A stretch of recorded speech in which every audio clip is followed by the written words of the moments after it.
এখন বিলক কেন্দ্ৰ কৰে লঙ্কাকাণ্ড বৰপেটাৰ হাঁহচৰা বিলত দুষ্ট চক্ৰৰ লুণ্ঠন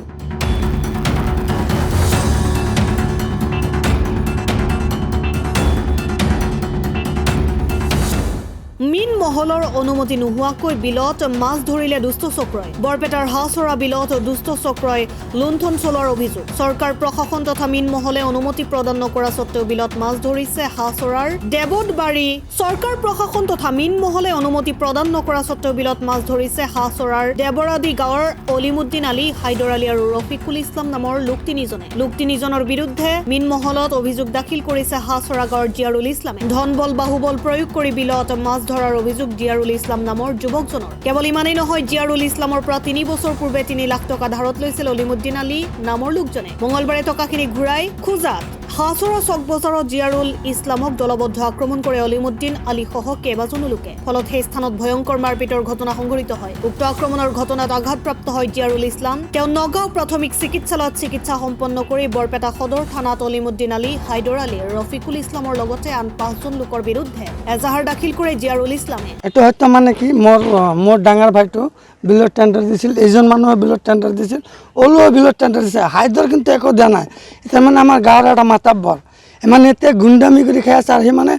গুণ্ডাৰ মানে ঠাইলকদাৰ হয় আৰু আপোনালোকে তদন্ত কৰি চাব পাৰে ওলোৱা আগত ডাকাতি কৰিছিল কিবা কিবি কৰিছিল বৰবৰা আমাৰ সদৰ থানাত তদন্ত কৰিব পাৰে আজি 3 বছৰ হ'ল আমি টেন্ডাৰ দিছোঁ এটা ৰাইজক বিলত নামিব দিয়া নাই এটা মানুহক মাছ মাৰিব দিয়া নাই কিন্তু জোৰ জবস্তি খাই আছে এনেকুৱা জোৰ জবস্তি কৰি খাই আছে আৰু এগুলা চাওক আপোনালোকে বিল যদি টেন্ডাৰ হোৱা নাই এনেকৈ খৰা কেনেকৈ পাতে চৰকাৰী বিল হয় ৰাইজে খাব লাগে নহ'লে চৰকাৰে খাব লাগে মই চৰকাৰক এইটোৱে আবেদন জনাওঁ চৰকাৰে এটা ফয়চলা ল'ব লাগে হয় পাব্লিকে খাক নহ'লে চৰকাৰে টেন্ডাৰ কৰক বিলটো জোৰ জবস্তি খাই আছে আজি 3 বছৰ ধৰি হিংৰা মিন মহলৰ আণ্ডাৰত হাঁহচৰা বিল এইখন আমাৰ বিল এইখন বিল আজি 3 বছৰ ধৰি কোনো চৰকাৰী ৰেভিনিউ বা টেন্ডাৰ এতিয়ালৈকে হোৱা নাই এই 3 বছৰ ধৰিয়ে অলিমুদ্দিন আৰু হাইদৰ এই দুজন মানুহে ৰাইজক অত্যাচাৰ কৰি ৰাইজক যাতনা কৰি এওঁলোকে লাঠি জেং তেওঁলোকৰ মানে শক্তিৰ পাৱাৰ দেখুৱাই আজি 3 বছৰ ধৰি এইখন বিল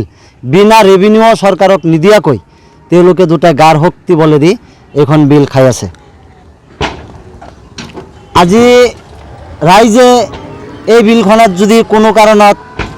এক পোৱা মাছ মাৰিবলৈ যায় তেওঁলোকৰ মানুহ আহি আমাৰ ৰাইজক অত্যাচাৰ কৰি মাৰপিট কৰি তেওঁলোকক তাৰ পৰা খেদি পঠিয়ায় আৰু ভয় ভাবুকি দেখুৱায় এনেকুৱা পৰিৱেশ আজি 3 বছৰ ধৰি এই অলিমুদ্দিন আৰু হাইদৰে শক্তি প্ৰদৰ্শন কৰি এইখন বিল তেওঁলোকে খাই আছে আজি 3 বছৰ ধৰি কিন্তু চৰকাৰী কোনো ৰেভিনিউ দিয়া নাই এতিয়ালৈকে AFDC গুৱাহাটীৰ পৰা কোনো ধৰণৰ এইটো চৰকাৰী হোৱা নাই চৰকাৰীকৰণ হোৱা নাই এওঁলোকে গাৰ শক্তি তেওঁলোকে খাই আছে গতিকে আপোনালোকে ৰাইজকো সুধিব পাৰে যে এওঁলোকে গাৰ শক্তিত এইখন বিল খাই আছে আৰু আজি পুৱাই 9টা বজাত মোৰ পৰা 3 লাখ টকা অলিমুদ্দিনে মোৰ পৰা ধাৰ হিচাপে লৈছিল আজি 3 বছৰ আগত সেই সংক্ৰান্তত মই ইয়াতে আহিলোঁ চকত আহিলোঁ আমাৰ হাঁহচৰা চকত অহাৰ পাছত মই তেওঁক খুজিলোঁ যে মোৰ 3 লাখ টকা তুমি দিয়া মোৰ পৰা ধাৰত নিছা তেওঁলোকে পূৰ্ব পৰিকল্পিতভাৱে আগতে মই ভয় ভাবুকি দেখুৱাইছে মই টকা খুজিলে মোক মাৰিব এইখন দলিল মাৰি পেলোৱাৰ ভাবুকি দিছে কিন্তু মই আজি তেওঁক ওলোক টকা খোজাতে অলিমুদ্দিন ওৰফে ওলু আমাৰ ইয়াতে ওলু বুলি কয় টকা খোজাত তেওঁলোকে দলবদ্ধভাৱে মোক দা ৰড 10-12জন মানুহে আহি মোক লাঠি লৈ আহি অত্যাচাৰ কৰি আছে অৰ্থেবাৰীৰ পৰা হাবিজুৰ খানৰ ৰিপৰ্ট অসম টাইম ৰাইজৰ কণ্ঠ অসম টাইম ঘৰত আনন্দ আৰু সম্পৰ্কৰ চমক বজাই ৰাখিবলৈ জৰুৰী হৈছে সকলো আনন্দময় মুহূৰ্তত মৰমৰ উপহাৰ দিয়াটো সেইবাবে মধুশ্ৰী জুৱেলাৰ্ছে আনিছে সকলো ৰঙীন ক্ষণৰ বাবে বিশেষ গহনা হীৰাৰে হওক সোণৰে হওক বা ৰূপৰে হওক শ্ৰেষ্ঠ ডিজাইনছ আৰু হলমাৰ্কযুক্ত গহনাই ৰাখে সম্পৰ্কক নিখুঁত তেনেহ'লে আজিয়ে আনক আনন্দ মধুশ্ৰী জুৱেলাৰ্ছৰ সৈতে যোগাযোগ কৰক 7002800341 নাইবা ভিজিট কৰক LNB ৰোড নলবাৰী অসম।